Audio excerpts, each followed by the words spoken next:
आप सभी का एक बार फिर हमारे YouTube चैनल सनातन ज्ञान पर स्वागत है। भगवान श्री कृष्ण ने युद्ध भूमि कुरुक्षेत्र में हर प्रकार के उपदेश दिए, मानव जीवन के सभी विकारों से मुक्ति पाने के मंत्र दिए, और जिस व्यक्ति ने गीता को पढ़ा और उसे समझा, फिर उसने जाना दुनिया की सभी समस्याओं का समाधान गीता में मौजूद है। आपके अंदर कोई भी शंका हो, उसका उत्तर आपको भागवत गीता में मिल जाएगा। इसी तरह से भगवान श्री कृष्ण ने अर्जुन को मोक्ष पाने के कई सारे द्वार बताएं। आज मैं आपको बताऊंगा कि भगवान श्री कृष्ण ने अर्जुन को मोक्ष पाने का सबसे आसान और सरल तरीका कौन सा बताया है, जिस विधि से मनुष्य कितना भी अधर्मी क्यों ना हो, मात्र एक क्षण में वो तुरंत मोक्ष को प्राप्त हो सकता है। श्री कृष्ण अर्जुन से कहते हैं, अर्जुन, मानव शरीर बड़ी मुश्किल से मिलता है। देवता भी मानव शरीर की आकांक्षा करते हैं, लेकिन मनुष्य की अज्ञानता इतनी है कि अपना पूरा जीवन भोग विलास में बिताता है। इतना ही नहीं, मनुष्य का जब मृत्यु क्षण होता है तो उस समय भी भोग विलास उसका पीछा नहीं छोड़ता, और किसी की मृत्यु के समय जो बात उसके मन में सबसे शक्तिशाली होती है, उसी वासना के मुताबिक उसे अगला जन्म मिलता है।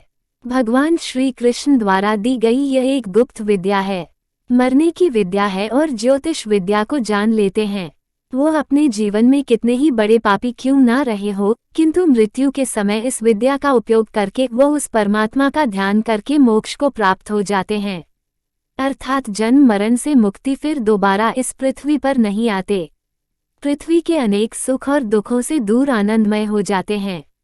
अर्जुन पूछता है, लेकिन जब मृत्यु के समय बड़ा ही कष्ट होता है, अब चाहे वह किसी घातक हथियार के जरिए हो या फिर प्राकृतिक मृत्यु हो, मृत्यु को आसान बनाने का कोई तरीका नहीं है। कृष्ण कहते हैं, अर्जुन, ये प्रश्न मृत्यु को आसान बनाने का नहीं है, बल्कि जीवन मृत्यु के चक्र से निकलकर मोक्ष प्राप्त करने का है। कृष्ण ने कहा, यदि व्यक्ति मृत्यु के समय मेरी बताई हुई विधि को अपना ले तो वह सीधा मेरे परमधाम को प्राप्त हो जाएगा। अर्जुन ने पूछा, हे प्रभु, वह गोपनीय ज्ञान विधि क्या है? श्री कृष्ण जी कहते हैं, अपने प्राण त्यागते समय अपनी सभी इंद्रियों के द्वार को रोककर, अर्थात उन्हें वश में करके, और अपने मन को अपने हृदय में स्थिर करके, और अपने प्राण ऊर्जा को अपने मस्तिष्क स्थिर करके उस परमात्मा का स्मरण करते हुए ओम मंत्र का उच्चारण करें।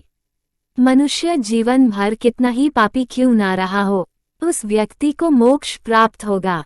देखा कितनी आसान विधि बताई है। भगवान श्री कृष्ण ने ओम केवल एक शब्द नहीं है, सभी मंत्रों का परम मंत्र है। इसकी महिमा अनंत है। आध्यात्मिक साधना की सफलता का केंद्र बिंदु ओम है। सिद्धि प्राप्ति का सूत्र भी ओम है। ये वह मंत्र जिससे सारा ध्यान और सारी सृष्टि की उत्पत्ति हुई है। इस ब्रह्मांड को जन्म देने वाला भी ये परम मंत्र है।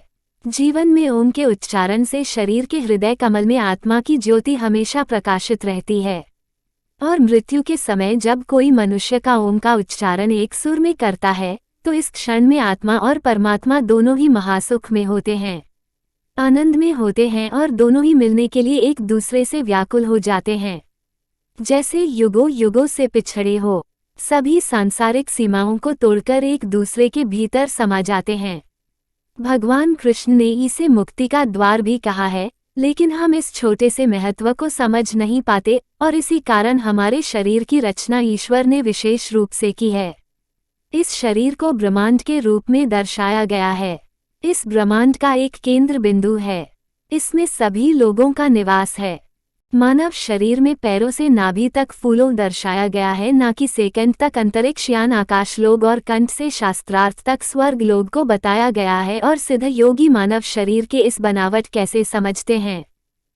सीधी सिद्ध योगी अपना शरीर त्याग के समय अपनी प्राण ऊर्जा को ऊपर की ओर उठाकर विशुद्धि चक्र अर्थात कंठ में ले आते, और विशुद्ध चक्र से हर नादानी चक्र से कपाल में ज्ञानी सहस्त्रार चक्र पर स्थापित करके अपने प्राण निकाल देते हैं।